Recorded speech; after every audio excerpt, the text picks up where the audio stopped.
Սիրելի ժողովուրդ, Հայաստանի Հանրապետության հպարտ քաղաքացիներ, Արցախի Հանրապետության հպարտ քաղաքացիներ,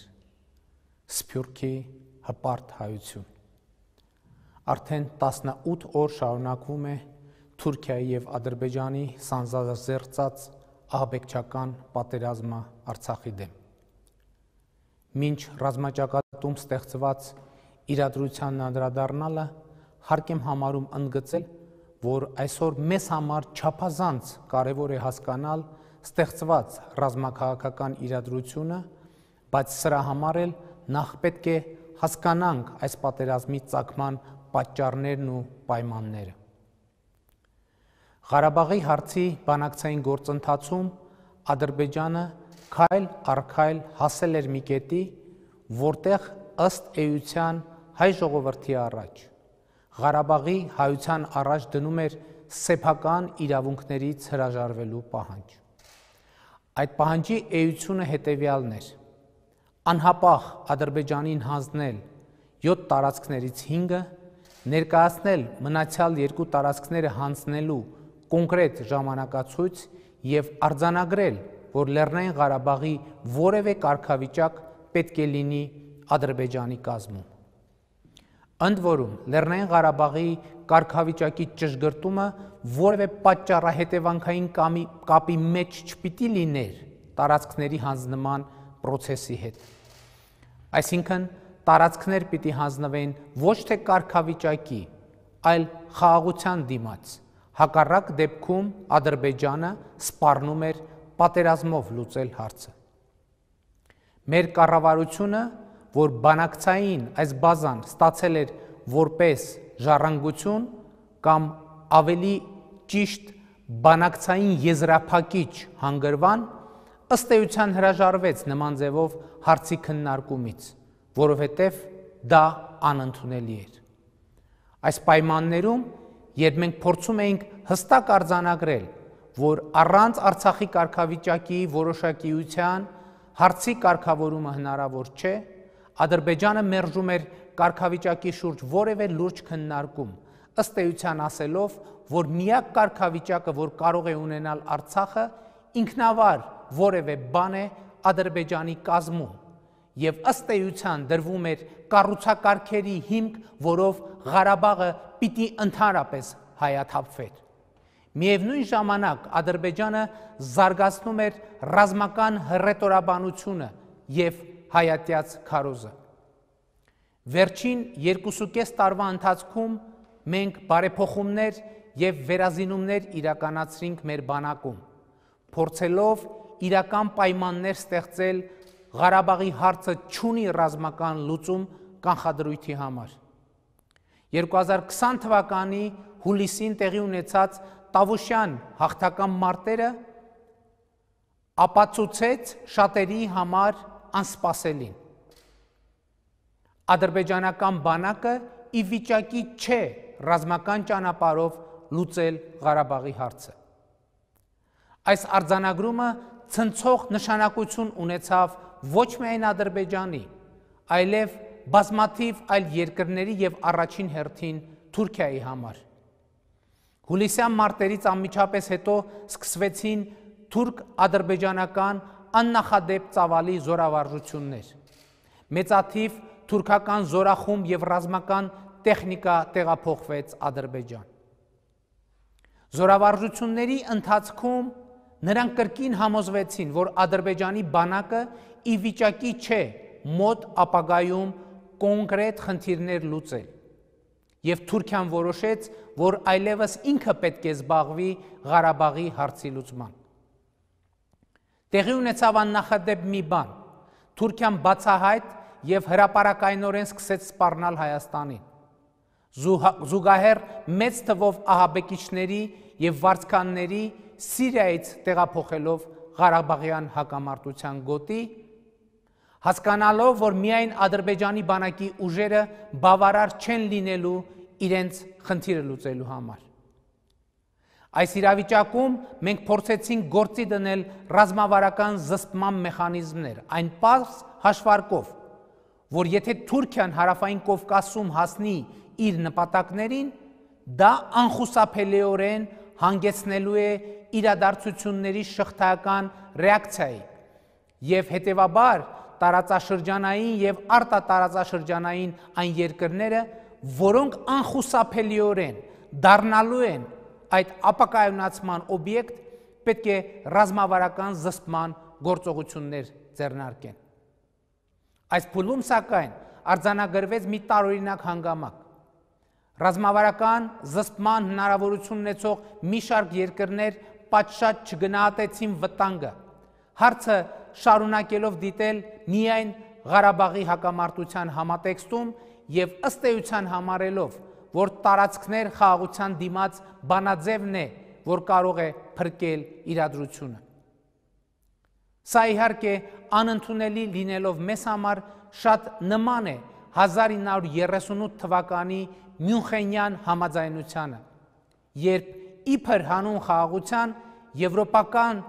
մի շարք տերություններ Գերմանիային զիջեցին Չեխոսլովակիա։ Իսկ թե ինչ եղավ հետո, գիտեք բոլորդ։ Եվ հիմա հարցը հետևյալն է.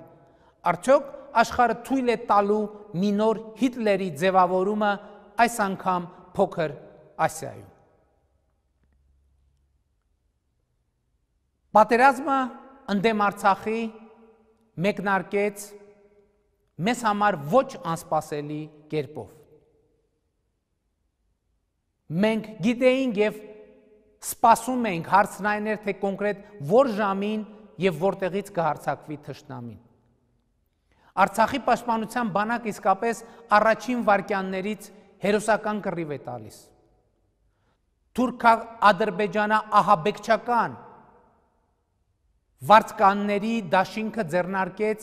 ամենաուժգին հարձակումը Արցախի վրա։ Տանկեր, զրահամեքենաներ, հրթիռներ, հրետանի, ռազմական օդանավեր, ուղղաթիռներ, անոր չաչու բազմապիսի թռչող սարքեր, ահռելի մեծ թվով մարդուժ,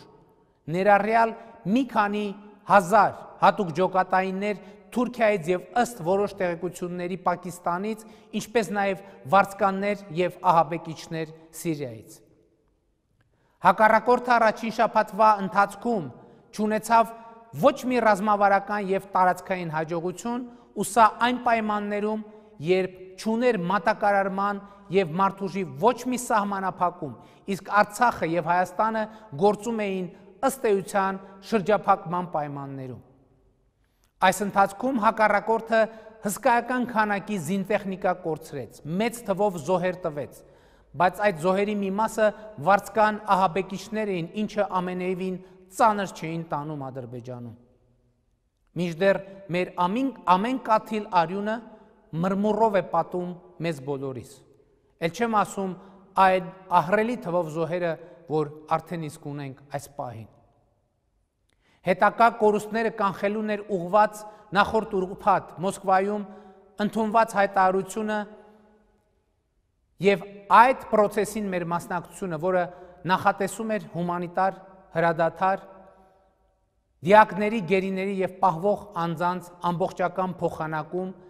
վերադարձ բանակցությունների ԵԱՀԿ Մինսկի խմբի համանախագահության ձևաչափում, հարցը շուտապույտ ձևով կարգավորելու տրամաբանությամբ։ Ադրբեջանը սակայն ըստ էության ոչ մի վայրկյան հավատարիմ չմնաց հրադադարի պայմանավորվածությանը եւ մինչեւ այժմ էլ շարունակում է հարձակումները միևնույն ժամանակ խոչընդոտելով հրադադարի պահպանման մոնիտորինգի մեխանիզմի ձևավորմանը։ Սա նշանակում է, որ Ադրբեջանը շարունակում է հավատարիմ մնալ ի սկզբանե իր հայտարարած քաղաքական գծին եւ Լեռնային Ղարաբաղի ամբողջական օկուպացիայի խնդիր է դրել իր առաջ։ Այս պայդրությամբ սակայն կարող ենք արձանագրել մի բան. Թուրք-ադրբեջանա-ահաբեկչական նախնական պլանը բլիցկրիգով գրավել Լեռնային Ղարաբաղը եւ հարակից տարածքները ձախողվել է մեր բանակի հերոսական գեներալների, սպաների, ենթասպաների, սերժանտների, զինվորների, կամավորների, աշխարհազորայինների, մեր պետական կառավարման համակարգի, Արցախի եւ Հայաստանի Հանրապետության ղեկավարների, կառավարությունների, ազգային ժողովների, տեղական ինքնակառավարման եւ պետական մարմինների համատեղ աշխատանքի շնորհիվ եւ ջանքերով։ Այս ընթացքում սակայն մենք ունեցել ենք բազմաթիվ կորուստներ։ Այս պահին մեր զոհերի թիվը շատ մեծ է եւ ես սգում եմ մեր քաջարի նահատակների համար, ովքեր իրենց կյանքով պաշտպանեցին հայրենիքը, սեփական ժողովրդի ապրելու իրավունքը, պաշտպանեցին մեր ինքնությունը, արժանապատվությունն ու ապագան։ Եվ ես խոնարհվում եմ մեր բոլոր զոհերի, նահատակների, նրանց ընտանիքների, նրանց ծնողների եւ հատկապես մայրերի առաջ։ Եվ նրանց կորուստը համարում եմ իմ կորուստը, իմ անձնական կորուստը, իմ ընտանիքի կորուստը։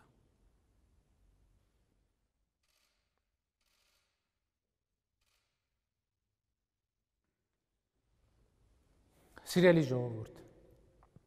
Հայաստանի Հանրապետության հպարտ քաղաքացիներ, Արցախի Հանրապետության հպարտ քաղաքացիներ, Սփյուռքի հպարտ հայություն։ Պատերազմի 18 օրվա ընթացքում մեր հերոսական զորքերը հյուսիսային եւ հարավային ուղություններով որոշակի նահանջ են ունեցել։ Վերջին օրերին հակառակորդը փոխել է իր մարտավարությունը, դիվերսիոն խմբերով փորձելով խառնաշփոթ սկսել թիկունքում։ Այսուհանդերձ Արցախի պաշտպանության բանակը ծանր մարտերով, մարդուժի եւ տեխնիկայի կորուստներ կրելով վերահսկողության տակ է պահում ընդհանուր վիճակը, հակառակորդին պատճառելով մեծաթիվ կորուստներ մարդուժի եւ զինված տեխնիկայի։ Բայց բոլորս պետք է իմանանք, որ ստեղծվել է բավականին ծանր իրադրություն։ Այս արձանագրումը սակայն չեմ անում հուսահատության կամ անելանելիության բերումով։ Այս տեղեկությունները փոխանցում եմ, որովհետև պարտավորություն ունեմ ճշմարտության լեզվով խոսելու մեր ժողովրդի հետ, ի տարբերություն Ադրբեջանի, որ սեփական ժողովրդից թաքցնում է հազարավոր զոհերը եւ մեր հաշվարկներով ավելի քան 1 միլիարդ դոլարի զինտեխնիկայի կորուստը։ Բայց այսօրվա իմ ուղերձի հիմնական նպատակը մեր անելիքի ու ռազմավարության մասին խոսելն է եւ այդ անելիքի շուրջ մեր համազգային համախմբումը քաջալերելը։ Եվ ուրեմն անհրաժեշտ է արձանագրել, որ թուրք-ադրբեջանա ահաբեկչական դաշինքը հենց այնպես չի դադարեցնելու իր հարձակումը Արցախի ու Հայաստանի նկատմամբ։ Այս օրերին ԵԱԿ Մինսկի խմբի համանախագահող երկրները Ռուսաստանը, Ֆրանսիան, Ամերիկայի Միացյալ Նահանգները ջանքեր են գործադրել եւ գործադրում հրադադարի հաստատման հասնելու ուղղությամբ։ Ընդունվել է 3 երկրների նախագահների, արտաքին գործերի նախարարների հայտարարություն, հոկտեմբերի 10-ի Մոսկվայի հայտարարությունը։ Եվ ես ուզում եմ ԵԱԿ Մինսկի խմբի համանախագահ երկրներին շնորհակալություն հայտնել իրենց գործադրած ջանքերի համար։ Շնորհակալ եմ Ամերիկայի Միացյալ Նահանգների վարչակազմին այս ընթացքում գործադրած եւ հետագա բոլոր ջանքերի համար։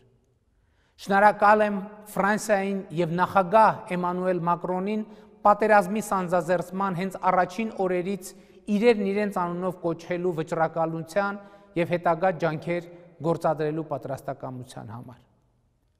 Առանձնահատուկ շնորհակալություն եմ հայտնում Ռուսաստանի Դաշնության նախագահ Վլադիմիր Պուտինին, որի հետ այս ընթացքում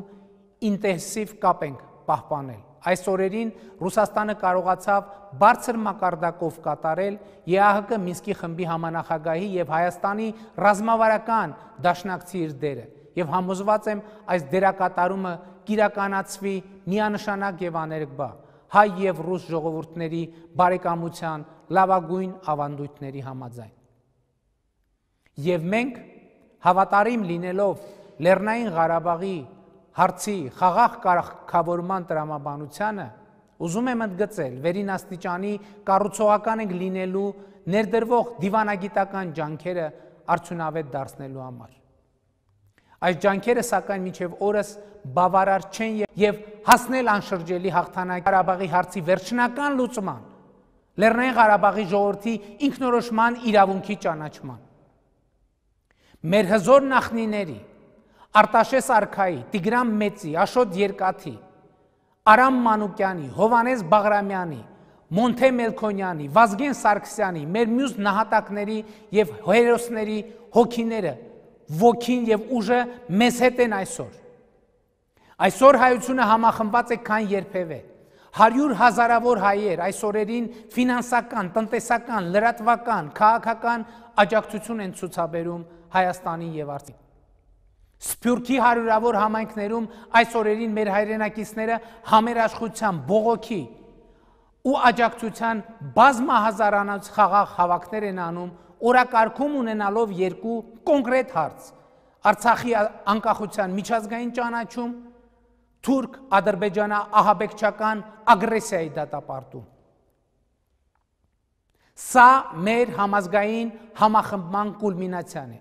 եւ այս կուլմինացիան պետք է պսակվի մեր կոնկրետ ազգային նպատակների իրագործմամբ։ Հայ ժողովրդին հնարավոր չէ կոտրել, հայ ժողովրդին հնարավոր չէ վախեցնել, հայ ժողովրդին հնարավոր չէ հաղթել։ Մենք կանգնելու ենք մինչև վերջ, մենք պայքարելու ենք մինչև վերջ, եւ այդ վերջի անունն է ազատ եւ երջանիկ Արցախ, ազատ եւ երջանիկ Հայաստան։ Այսօր հիմա այս մեզնից յուրաքանչյուրը ամեն ոք պետք է կենտրոնանա այս խնդրի իրագործման վրա։ Արցախը բանակը զինվորը առաջնագիծը։ Արցախը բանակը զինվորը առաջնագիծը, ահա թե ինչը պիտի լինի մեր ջանքերի կիզակետը Սփյուռքում թե Հայաստանում։ Մենք մեր սուքը պետք է վերածենք ցասման, մեր մտավախությունները վճռականության, մեր կասկածները գործողության։ Մենք պիտի հաղթենք, մենք պիտի ապրենք, մենք պիտի կերտենք մեր պատմությունը, ու մենք կերտում ենք մեր պատմությունը, մեր նոր էպոսը, մեր նոր հերոսամարտը, մեր նոր սարդարապատը։ Եվ ուրեմն, կեցցե ազատությունը, կեցցե Հայաստանի Հանրապետությունը, կեցցե Արցախի Հանրապետությունը, կեցցե հայոց բանակը, կեցցե հայոց կամավորը, կեցցե հայոց սփյուռքը, կեցցե հայ ժողովուրդը եւ կեցցեն մեր երեխաները, որ ապրելու են ազատ եւ երջանիկ Հայաստանում, ազատ եւ երջանիկ Արցախում, փառք հերոսներին։